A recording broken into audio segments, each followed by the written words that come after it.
20 जुलाई का first shift का exam हो चुका है और उम्मीद है आप लोग का एग्ज़ाम बहुत ही अच्छा गया होगा। और जो देने वाले हैं उनके लिए और जो देख कर आ गए हैं उनके लिए भी वीडियो है, क्योंकि आपको मिलाना ज़रूरी है। तो आइए मिलाते हैं। यहाँ पर सबसे पहले नंबर क्वेश्चन नंबर 13, 14 और 16 जो है हर शिफ्ट में पूछ रहा है, तो आप ध्यान से देखिएगा और 100% एक्यूरेसी के साथ आपको आंसर मिलेगा। तो पूरा वीडियो को अंत तक जरूर देखिएगा, ठीक है। चलिए स्टार्ट करते हैं। तो फर्स्ट क्वेश्चन आया था 22वें विधि आयोग के अध्यक्ष कौन है? तो वो ऋतुराज अवस्थी राइट आंसर हो जाएगा इसका। स्वतंत्र भारत का पहला विधि आयोग वर्ष 1955 में 3 वर्षीय पद के लिए स्थापित किया गया था और 1955 से 58 तक श्री एम शीतलवाड़ रहे थे इसके आयोग के अध्यक्ष, ठीक है। 22वें विधि आयोग के कार्यकाल 31 अगस्त 2024 तक वृद्धि की गई है, ठीक है। चलिए नेक्स्ट क्वेश्चन है। उससे पहले दोस्तों चैनल को सब्सक्राइब जरूर करिएगा ताकि आप हमको भी थोड़ा मोटिवेशन मिल सके, ठीक है।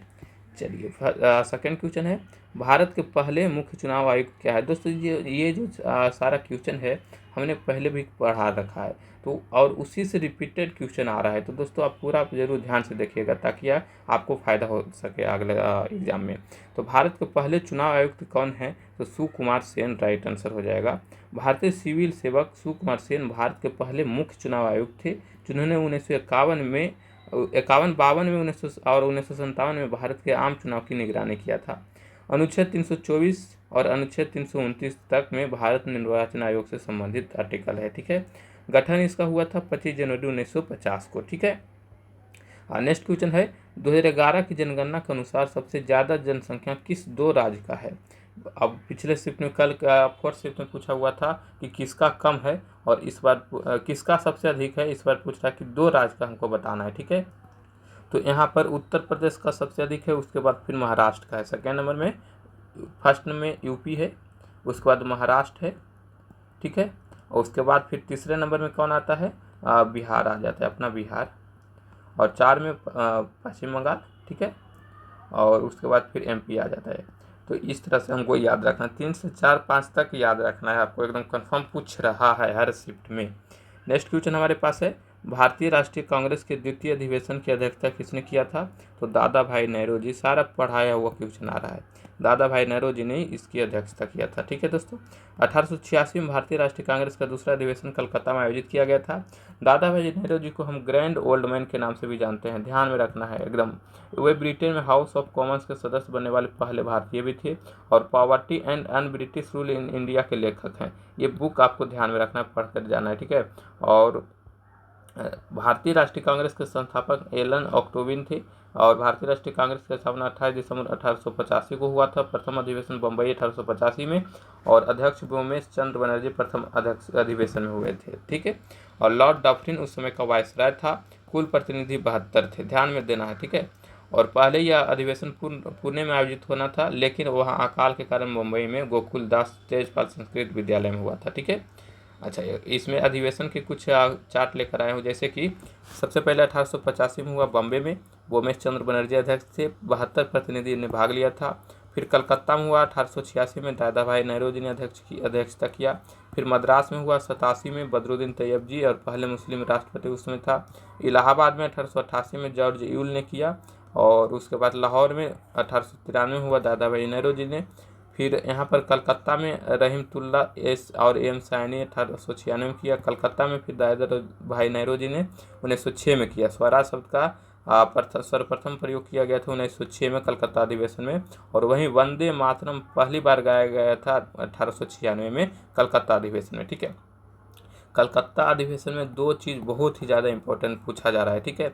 और नेक्स्ट क्वेश्चन था, नेक्स्ट यहाँ पर देख सकते हो, सूरत में 1907 में हुआ था, रास बिहारी घोष रहे थे। कांग्रेस का पहला विभाजन 1907 वाला में ही हुआ था, ठीक है। सूरत अधिवेशन में पूछ सकता है।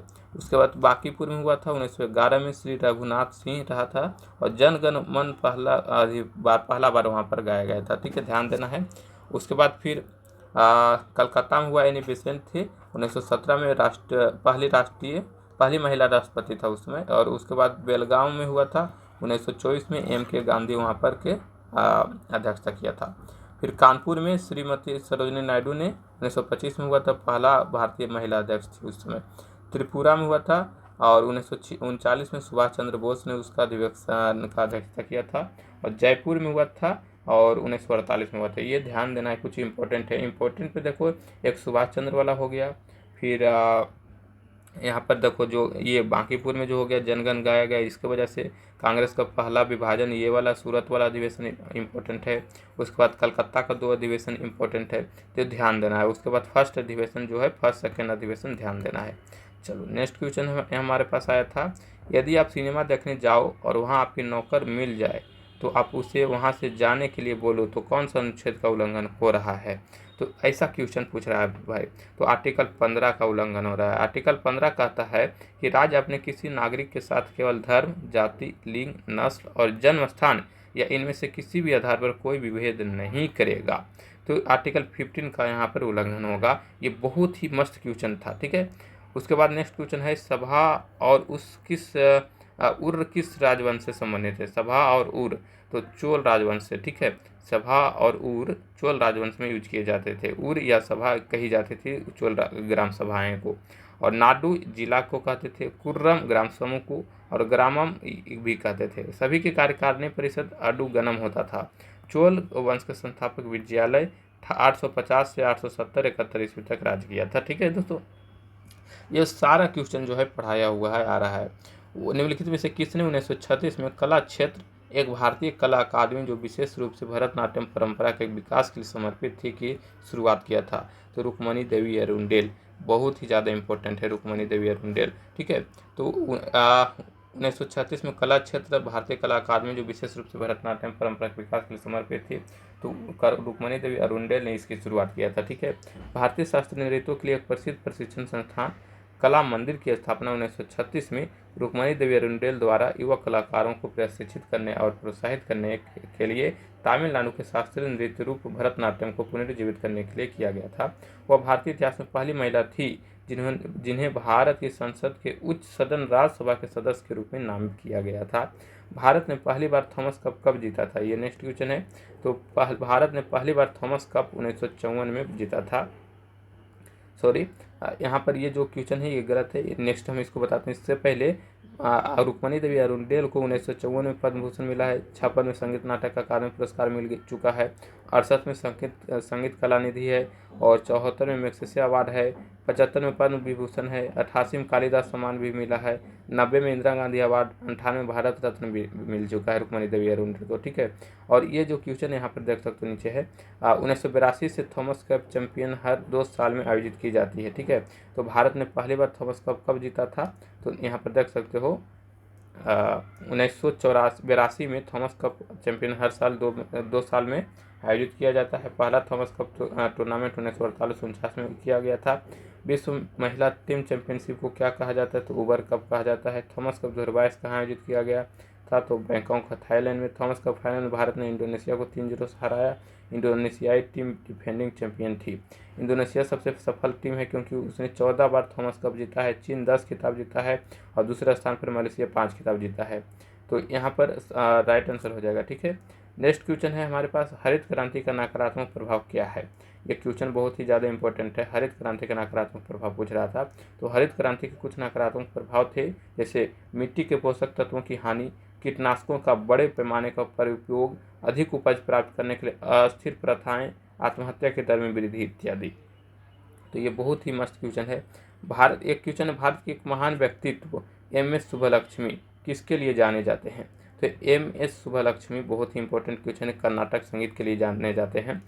मदुरई के सन्मुख देवी सुब्बलक्ष्मी तमिलनाडु के मदुरई के कर्नाटक संगीत से संबंधित गायिका थी। वह भारत के सर्वोच्च नागरिक सम्मान भारत रत्न से सम्मानित होने वाली पहली संगीतकार थी, ठीक है। तो एम.एस. सुब्बलक्ष्मी ध्यान में देना है। नेक्स्ट क्वेश्चन हमारे पास आया था, मुम्स सिलेवरी ग्लैंड में, अल्जाइमर्स ब्रेन में होता है, डिप्थेरिया नोज में, कंठमाला जो है लार ग्रंथि या अल्जाइमर मस्तिष्क, डिप्थेरिया नाक में होता है, ठीक है।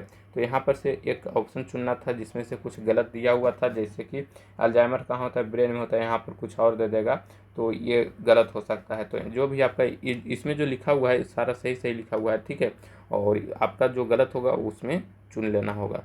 चलिए नेक्स्ट क्वेश्चन यहाँ पर देखते हैं थोड़ा सा कौन कौन रोग कहाँ होता है। तो जैसे कांच बिंदु यानी ग्लूकोमा होगा तो आँख में होगा, ट्रैकोमा होगा तो आँख में होगा, स्कर्वी होगा तो मसूड़ा में, बाल वक्र हड्डियाँ में, मलेरिया तिल्ली में, टाइफाइड हाथ में, घेंघा रोग तो थायराइड में, मसूड़ा शोथ तो मसूड़ा में, ग्रेव्स डिसीज थायराइड में, पीलिया जिगर में होता है। उसी प्रकार से अल्जाइमर रोग तो दिमाग में होता है। और उसके बाद फिर गठिया तो जोड़ में होता है, गठिया बाता।